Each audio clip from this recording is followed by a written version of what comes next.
Olá a todos. Nós vamos falar sobre o plano diretor do bairro Centro de Florianópolis. E o nosso grupo é composto pela Beatriz, pela Brunella, pela Camila, por mim, Letícia e pela Ana. Bom, então o bairro Centro ele é o mais antigo da cidade. Ele foi fundado em 1675 e ele foi inicialmente batizado de Povoado de Nossa Senhora do Desterro. Aí, atualmente, ele é considerado um bairro nobre, o custo do metro quadrado é um dos mais altos, inclusive, do Brasil, e ele apresenta a melhor infraestrutura da cidade. Inclusive, a gente pode observar isso caminhando pela beira-mar, por exemplo. E a localização desse bairro é bastante estratégica, porque é bem fácil se locomover, claro, relativamente tem alguns problemas de mobilidade, mas é fácil se locomover para o continente, para a ilha, por exemplo. Aí, então, falando do plano diretor, que é o que a gente vai abordar principalmente no trabalho, ele tem como principal objetivo organizar a ocupação do território municipal e proporcionar qualidade de vida para a população. E aí, para isso, ele se baseia nos valores sociais e também no desenvolvimento sustentável. E aí, isso é possível por meio de uma correlação entre o meio ambiente e o patrimônio cultural. E aí, ele faz parte da Lei 482, que foi publicada em 2014, e nesse plano diretor a gente observa várias ideias e configurações do bairro que devem ser seguidas ao longo do tempo. Aí, uma dessas configurações é a respeito do zoneamento, que ele é dividido em várias zonas, como essas que a gente consegue observar no mapa. Então, no centro, a gente pode observar que as principais são a zona mista central, a residencial mista, a de predomínio residencial e a comunitária institucional. Aí, como as principais são a mista central e a residencial mista, elas vão ser abordadas de uma forma mais aprofundada pelas meninas. Aí, entre as coisas que esse plano diretor cita em relação à prioridade de pedestres em algumas ruas, como o Saldanha Marinho, Tiradentes e Felipe Schmidt, e também ao fato de que as praças Getúlio Vargas, Praça 15 e da Luz devem formar um triângulo de circulação de pessoas, comércio e serviços. Aí, além disso, o plano diretor ele aborda alguns pontos turísticos e de patrimônio histórico. Um deles é a Ponte Hercílio Luz, que ainda estava em readequação em 2014. E o plano diretor ele previa que a ponte, depois de pronta, ela seria destinada exclusivamente a ônibus, pedestres e ciclistas. E a área sobre a cabeceira deveria ser recuperada para a implantação de serviço durante em direção com a paisagem. Aí, atualmente, ela já foi reaberta, né? E ela permite a passagem das motos às 19, então é um pouco diferente do que havia previsto. E das 19 às 11, além do horário comum, essa ponte é exclusiva para ônibus, táxis, veículos oficiais e de emergência. E a sábado e domingo vamos a exclusiva para pedestre, também varia um pouco do plano diretor. Aí, então, só para ilustrar sobre a reabertura, depois de 29 anos fechada, a ponte ela comemora agora o aniversário de reencontro com os catarinenses e ela foi reaberta em 30 de dezembro de 2019.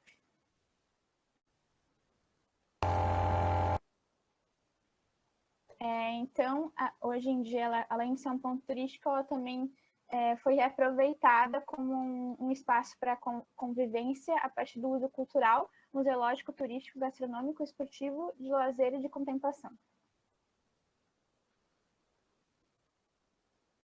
E outro ponto turístico citado no plano diretor é o Mercado Público de Florianópolis, que ele é valorizado também como patrimônio artístico, histórico e arquitetônico da ilha de Santa Catarina. E a ideia dele surgiu por volta dos séculos 17 e 17 e 19, ele não sabe bem o certo, onde os ilhéus, os donos de barraquinhas, comercializavam diversos produtos ali na praia, em frente a onde tem a Praça 15 hoje, que era a entrada da cidade na época. Mas foi só em 1945, com a passagem do imperador Dom Pedro II por aqui, por Floripa, que ele foi idealizado como construção do jeito que ele é hoje, né? E com vários trâmites também com o governo provincial, eles conseguiram fundos e um tempo depois foi construído o mercado nessa arquitetura que ele tem até hoje. E o acidente que aconteceu em 2005, que ele passou por um incêndio muito devastador ali na ala norte, se eu não me engano, e ele precisou passar por algumas reformas desde então. E a última foi concluída em 2015, e desde esse dia o mercado está operacional, está funcionando, né? E vendendo desde insumos básicos, tipo, como vegetais, peixes, carnes, produtos artesanais e souvenirs de lojinhas também. Como também tem a presença de vários restaurantes e bares que servem muita comida típica da ilha do, e de frutos do mar, etc. Então é bem localizado ali no centro e tem uma importância enorme para o âmbito turístico e do serviço comercial da cidade. Agora eu vou falar um pouco sobre a questão do aterro da Baía Sul. No plano diretor consta que ele terá operação urbana consorciada, que o centro de convenções poderá ser movido para a costeira e que a Negrito será demolida. E daí, na questão do carnaval, será estruturas provisórias, dando a Negrito um lugar, um polo administrativo, um centro turístico e também hotéis. Outra proposta dessa área é estender a Praça da Bandeira ao mar e implantar a Passarela Jardim, em elaboração, que prevê um terminal marítimo e a passarela e o centro multiuso. Atualmente, o aterro, essa área, está ocupada por diferentes interesses, como o centro sul de eventos e também a estação de tratamento de água de esgoto e a passarela meio querida. Estão em algumas áreas um pouco abandonadas, como dá para ver na foto. Falando um pouco sobre o histórico, ele já teve diversos projetos para essa área, sendo o primeiro em 1970, feito pelo paisagista Roberto Burle Marx, e estava previsto aumentar a área central, com o objetivo de abrigar a sede administrativa do governo e também algumas áreas de lazer. Em 1978, teve outro projeto do arquiteto André Schmidt, que ele venceu um concurso público nacional. O projeto dele tinha como objetivo uma maior aproximação do mar, integração entre os modais e criação de áreas de lazer e também pontos para negócio. Porém, assim como o anterior, não foi concluído.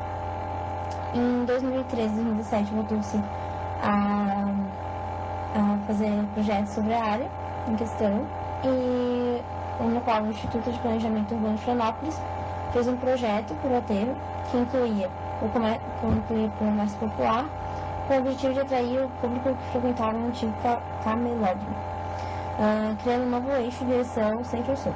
Porém, também foi realizado.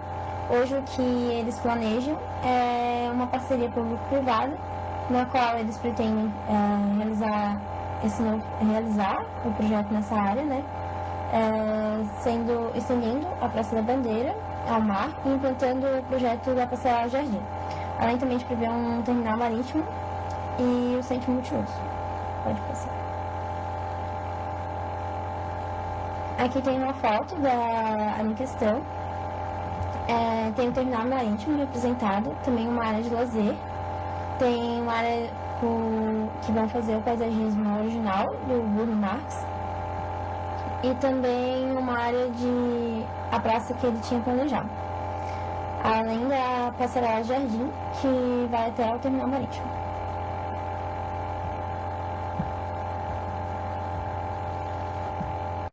E eu vou falar um pouquinho agora sobre a área mista central, que é uma das classificações do plano diretor para se referir a algumas regiões dos bairros, né?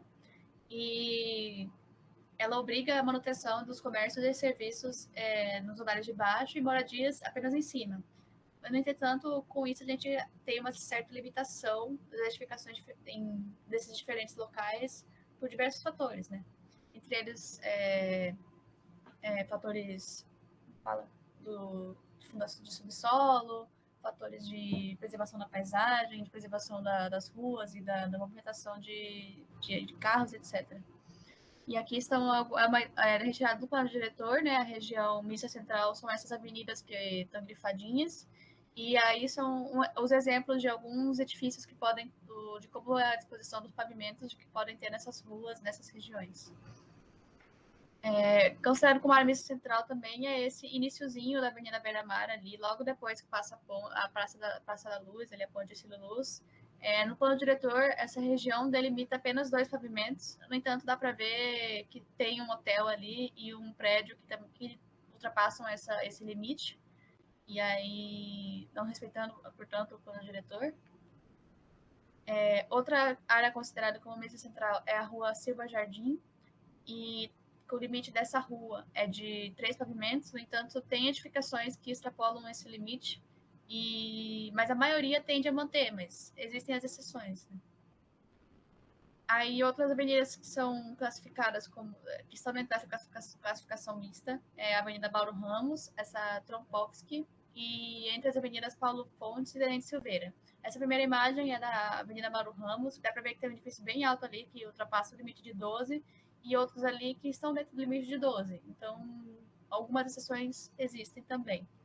E na Trompovski também, a maioria dos prédios está ali ou já quase no limite de 2 pavimentos, ou extrapola 1 ou 2 pavimentos, ou está um pouquinho abaixo. Ali, essa primeira foto é da Rua Tenente Silveira, né? Que é um dos principais pontos de comércio da cidade. E tem os prédios que, em geral, também é o mesmo caso das outras, ou estão dentro do limite, ou extrapolam em 1 ou 2 andares do limite. E ali na foto da direita é a Avenida Paulo Fontes, perdão, e com o print do mercado público, né, que apesar de o mercado público não estar cadastrado no seu endereço como pertencente à Avenida Paulo Fontes, dá para chegar por ela nele. E a maioria das edificações ali também, se a gente for passar pelo centro, dá para ver que não possuem edifícios altos nessa região. Já outras duas avenidas classificadas como área mista central são a Gama Dessa e a Rio Branco, e o limite delas de pavimento já é maiorzinho, é de 16. E as edificações tendem a estar nesse limite, também com pouquíssima diferença entre um prédio e outro, ali estando na maioria nos 14, 15 andares mesmo. Agora falando um pouco sobre a área residencial mista, ela é uma área que mescla moradia, serviços e comércio de médio porte, como mercados, restaurantes e lojas. Ela tem como limite de altura 12 andares, porém há exceções, que eu vou abordar mais à frente, que é a Avenida Mauro Ramos, a Rua Frei Caneca e a Rua Barbosa.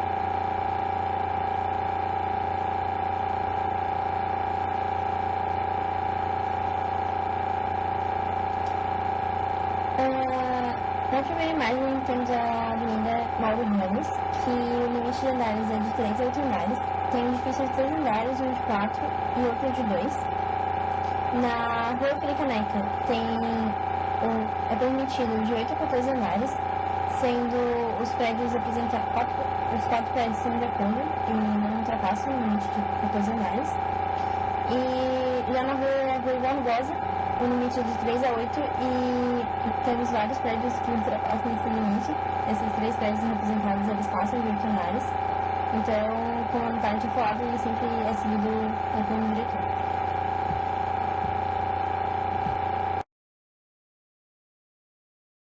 Bom, agora eu vou falar sobre as mudanças viárias no centro de Florianópolis.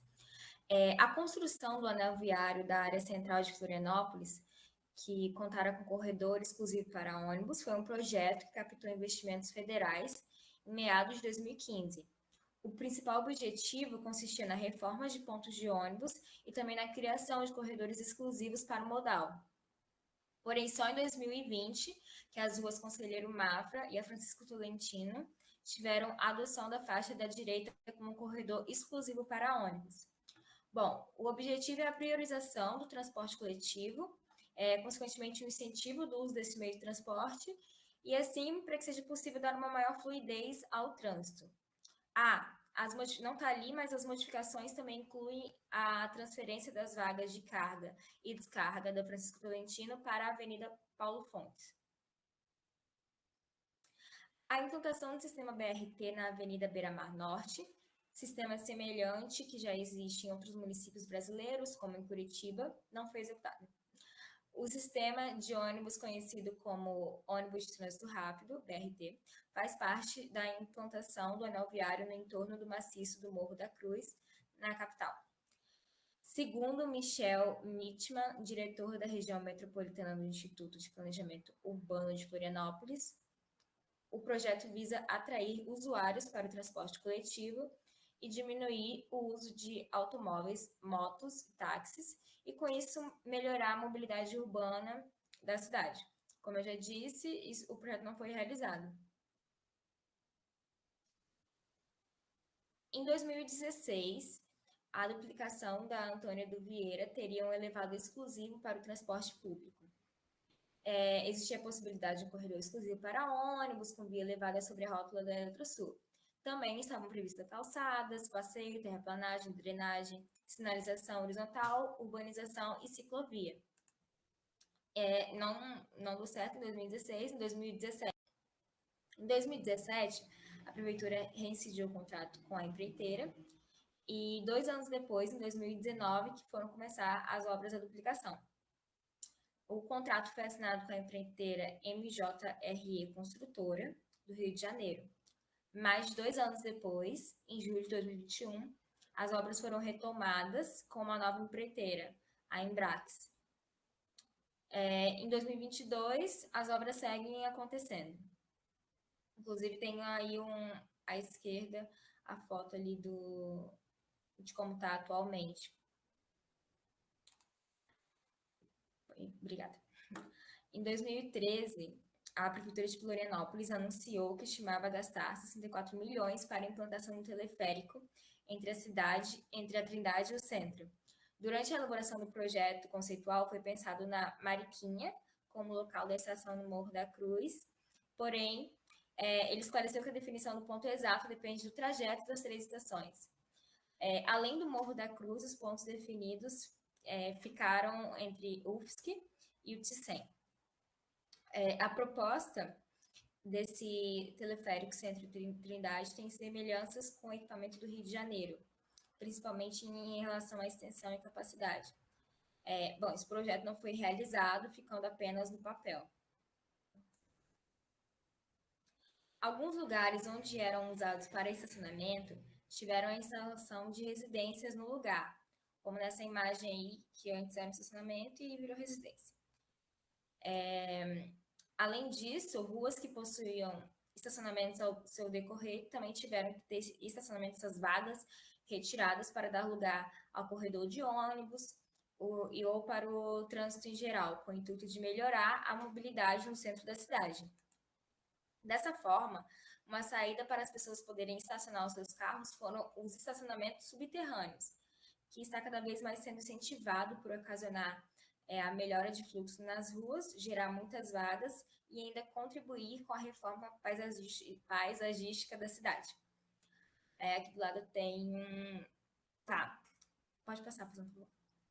Aqui do lado tem uma imagem de um estacionamento subterrâneo, de um exemplo, e algumas vantagens também que ele oferece. Quando tu entra no site desse estacionamento, tem essas vantagens. Então, para poder realmente incentivar e fazer com que as pessoas usem mais esses estacionamentos subterrâneos. Bom, como principal rua comercial da capital catarinense, a Felipe Schmidt recebe diariamente inúmeros pedestres e veículos. Um dos principais pontos de melhoria analisados que impacta diretamente nas condições de uso proporcionadas é a acessibilidade nas calçadas. Por mais que os pisos táteis não sejam contínuos, é possível observar a instalação da acessibilidade em certos trechos. Pela alta concentração de diferentes pessoas circulando diariamente pelo Ticem, também ocorreu a implementação de piso tátil na calçada, contribuindo para a acessibilidade. Ainda falando sobre mobilidade, o terminal de integração do centro, criado em 2003, mais conhecido pela sigla Ticem, já até citei anteriormente, é o principal terminal de ônibus urbano de Florianópolis. O antigo terminal, conhecido como Terminal Cidade de Florianópolis, Hoje opera somente linhas intermunicipais. Ele foi construído em 1988 e é o único terminal antigo ainda existente.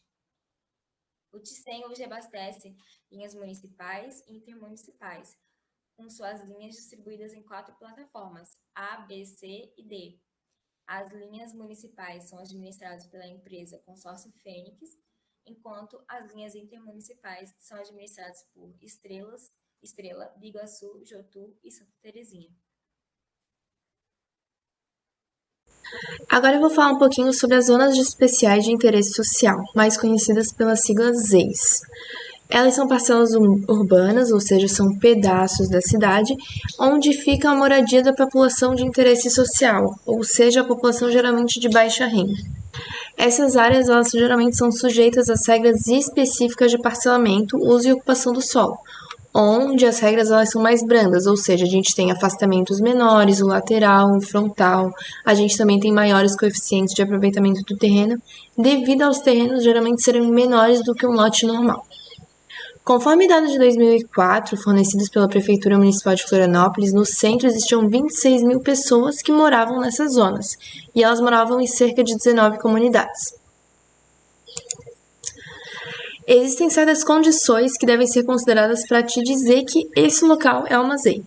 As famílias residentes elas têm que ter renda igual ou inferior a 3 salários mínimos. O uso ele deve ser residencial. As habitações elas geralmente são rústicas, improvisadas, de baixa qualidade dos materiais. O adensamento habitacional é excessivo, ou seja, existem muitas pessoas morando no local, com pouco afastamento, tudo muito junto.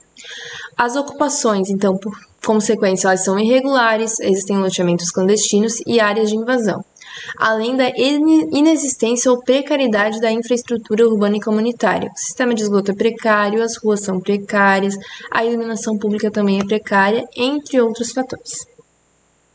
Aqui a gente tem a distribuição das ZEIs no município de Florianópolis, onde o centro, que é o nosso interesse agora, ele abriga 29% das comunidades e abriga 42% das pessoas que vivem nessas comunidades no município.